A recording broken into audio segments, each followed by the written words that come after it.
Felbőgött a motor és indult az autó.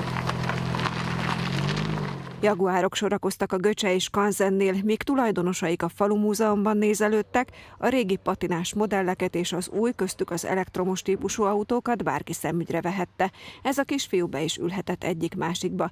Bácsi Péter is lelkesen mesélt az autójáról, amellyel érkezett. Idén 20 éve, hogy megvásároltam azt az autót, 1979-es Jaguar XE6-os British Racing Green, ez a gyönyörű klasszikus színe a Jaguároknak. Sorhatos, 4200 köbcentis, fabetétes, nagyon szeretjük. Péter az autó felújításához a Magyar Jaguár Klubtól kért segítséget, azóta ő is tagja a társaságnak, és rendszeresen részt vesz a találkozókon, amelyet most éppen Zalaegerszegre és környékére szerveztek. Jellemzően az ország különböző részén egy-egy klubtag, mint házigazda kap szerepet, és ő egy más szemlélet alapján mutatja meg a régiót, esetleg az adott települést.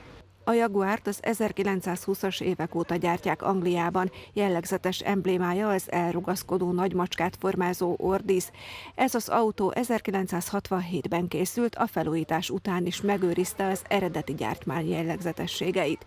Idehaza kevés a szakszerviz, amint egy 100 tagot számláló klubban a technikai kérdésekben is segítik egymást. Látszik talán körülöttünk régi és új autók egyaránt vannak, ezeknek problémáik is vannak, előnyeik is vannak, ezeket egyeztetni szoktuk, megbeszélni.